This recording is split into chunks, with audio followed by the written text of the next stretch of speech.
تو سچی بات یہ ہے کہ بوڑھے گھر کی رحمت ہوا کرتے ہیں، بوڑھے گھر کی رحمت ہوا کرتے ہیں، اور اللہ بوڑھوں میں نیکی دے دے تو پھر تو کیا ہی کہنے، پھر تو بہت بڑی دولت۔ اور اگر اس بوڑھے سے تعلق ماں اور باپ کا ہو تو پھر تو جنت ہے، جنت جنت، بزرگی مل سکتی ہے ان کی خدمت کرنے سے، جنت۔ اس وقت ہم دین کو نا اپنے انداز سے سمجھتے ہیں، اور سمجھتے ہیں طبیعت پہ چلنے کا نام دین ہے۔ دین تو نام ہے بھائی اللہ کا، اب حکم کیا کہتا ہے، اب اللہ کی چاہت کیا ہے، اب اللہ کو پسند کیا ہے، یہ دین ہے۔ اپنی طبیعت پہ چلنے کا نام تو دین نہیں ہوتا۔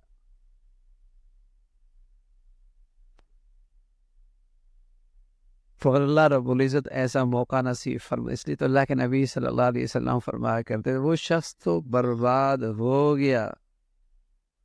جس نے اپنے والدین کو بڑھاپے میں پایا، 2 کو یا 1 کو، اور پھر بھی ان کی خدمت کر کے جنت میں نہ گیا۔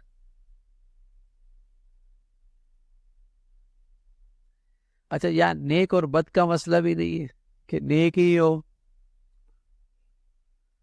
تو والدین کے لحاظ سے ان کی خدمت ہے، اور اجر اس والدین کی نسبت سے ہے۔ عرض کر رہا ہوں نیک ہو تو اور ہی کیا کہنے، لیکن یہ جو ایک تعلق ہے والدین باپ کا اور ماں کا، یہ خود نسبت ہی بہت بڑی ہے، تو بوجھ نہ سمجھا جائے، بوجھ نہ سمجھا جائے، ان کی قدر کرنی چاہیے، قدر کرنی چاہیے۔ پھر یہ بھی نہ سوچا، شیطان ہے نا وسوسے ڈالتا ہے، انہوں نے تیری کون سی سے تربیت کی ہے، ٹھیک ہے، اس نے کہا تیری صحیح تربیت کی ہے، یہ بھی آتا ہے، انہوں نے کون تربیت،